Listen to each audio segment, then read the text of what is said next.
¿por qué el hombre es capaz de las acciones más crueles y de las reacciones más sublimes? ¿Es que acaso somos una especie que es capaz de terminarse unos a otros? La historia recoge ambos casos. Casos en los que los hombres reaccionan peor que las bestias más salvajes y momentos sublimes en que en definitiva recordamos que todos somos humanos, que en definitiva todos somos hijos del Señor.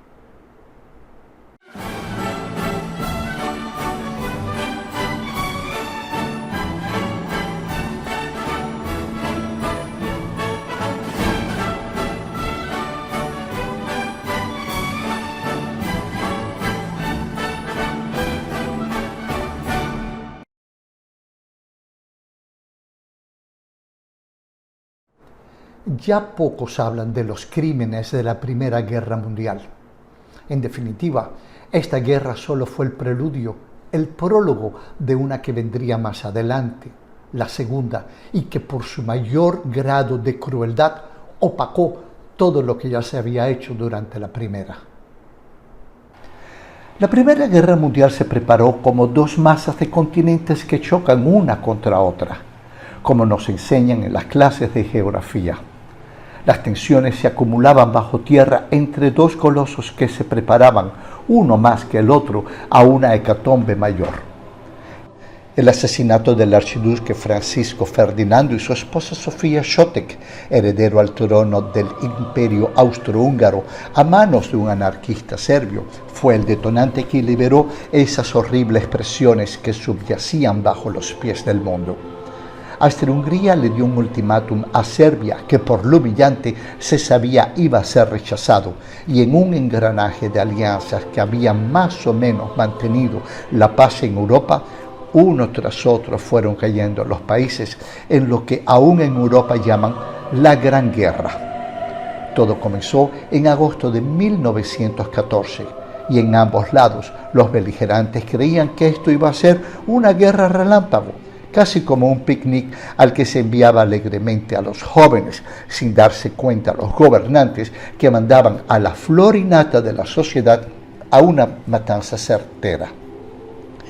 Pronto fue evidente que la guerra relámpago en la que habían creído se empantanaba y alargaba.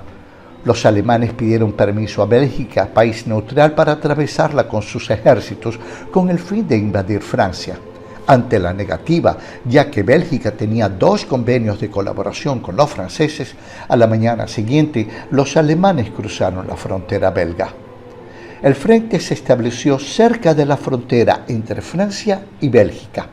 Ante la imposibilidad de avanzar y conquistar el terreno del enemigo, los contrincantes no encontraron otra solución que cavar trincheras y una inmensa red de túneles donde se acantonaron. En ocasiones las trincheras de los alemanes por un lado y la de los franceses e ingleses por el otro estaban a unas pocas decenas de metros. Las trincheras eran extraordinariamente insalubres, llenas de pulgas, piojos y ratas. Para colmo de males, en esta región el manto freático es muy bajo y cuando la trinchera alcanzaba 1 metro se inundaba, generando todas las molestias que puede causar la humedad sobre la piel humana. No fueron pocos los casos de pies gangrenados. A eso había que añadir el martirio del constante caer de obuses que creaban una verdadera carnicería entre los soldados y un paisaje lunar en los alrededores. El ensordecedor ruido causado por la lluvia de obuses generaba afecciones nerviosas que se manifestaban con grandes temblores en todo el cuerpo. En 2 palabras, un infierno. La historia que les quiero narrar hoy se produjo en las inmediaciones de la ciudad de Ypres, en un campo conocido como Saint-Yvon. La noche de Navidad de 1914, desde el lado de los aliados se escucharon cánticos. Pronto reconocieron la hermosa canción Noche de Paz, cantada en alemán. Pronto se unieron los ingleses a los franceses a hacerle coro a los alemanes, pero en sus respectivos idiomas. Aquí es necesario señalar que entre los alemanes siempre ha existido una muy importante tradición de festejar la Navidad, y en cada domicilio alemán era de rigor un árbol, aunque para la fecha esto no se acostumbraba mucho en Francia ni en Inglaterra. Sobre las trincheras alemanas esa noche, los sorprendidos franceses e ingleses vieron cómo los alemanes ponían pequeños árboles de Navidad adornados con velas y pedazos de papel de color. A la mañana siguiente, el 25 de diciembre de 1914 por la mañana, un soldado alemán salió de las trincheras con un pequeño árbol de Navidad en su mano derecha, caminando por la tierra de nadie, salpicada aquí y allá de cadáveres de jóvenes soldados de ambos bandos. En un comienzo los aliados sintieron sorpresa y hasta desconfianza. Cuando el alemán hizo una señal con su mano, poco a poco fueron saliendo de sus trincheras los entumecidos aliados. Hasta los oficiales de rango menor también se mezclaron. Lo que pasó a partir de ese momento es una prueba fehaciente de los buenos sentimientos de nuestra especie. Temerosos en un comienzo, pronto se dieron cuenta que de forma no declarada se había producido una tregua, la tregua de Navidad, en honor al nacimiento del Redentor. Primero se estrechaban las manos y después comenzaron a intercambiarse pequeños regalos. Unos cigarrillos, otros tabaco, aquellos de allá chocolates, los demás tarjetas postales. Se mostraban las fotos de sus esposas, de sus hijos, de sus madres. Intercambiaban sus direcciones para poderse cartear cuando terminara esa horrible guerra. El barbero inglés empezó a cortarle gratis el cabello largo y engreñado a los soldados alemanes. De ahí pasaron a darle digna sepultura a los jóvenes que yacían medio congelados en la tierra de nadie. Un capellán inglés dio misa, y si bien fue en inglés, en alemán y en francés se escuchaban los rezos.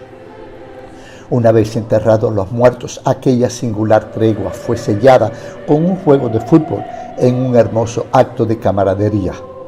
Esta tregua también fue observada en otros lugares del frente occidental. Este frente occidental llegó a tener 1000 kilómetros de largo, desde el Mar del Norte hasta la frontera suiza. En el caso de Saint-Yvon, la tregua duró hasta el día 1 de enero. Los oficiales de los estados mayores estaban furiosos. Con esa acción se destruía la propaganda que se hacía para inocular entre sus subordinados el odio al enemigo. Aquellos alemanes que participaron en esta confraternización fueron enviados al frente del este a luchar contra los rusos. Ni la prensa alemana ni la francesa de la época informaron sobre estos actos de amistad de jóvenes que querían todos menos matarse unos a otros. Sin embargo, en la prensa británica sí se habló del tema. Hubo que esperar el centenario de la Primera Guerra Mundial en 2014. Hubo que esperar el centenario de estos acontecimientos de la tregua no declarada de Navidad para que se le diera un conocimiento internacional. Entre los soldados que estaban allí en el frente en aquella Navidad del año 1914 había uno que no quiso confraternizar, un caporal del que la historia hablaría bastante luego, más tarde. Estoy hablando de Adolfo Hitler. Así es la historia. Pues bien, así terminó mi programa del día de hoy. Como siempre, muy agradecido por el tiempo que ustedes le dedican a mi trabajo. Por favor, regálenme un like, suscríbanse, háganle clic a la campanita. Aquí yo les voy a dejar con dos programas que de alguna forma están relacionados con el tema que les he traído hoy. Mientras tanto, yo me despido de ustedes, como siempre, con un afectuoso hasta la próxima.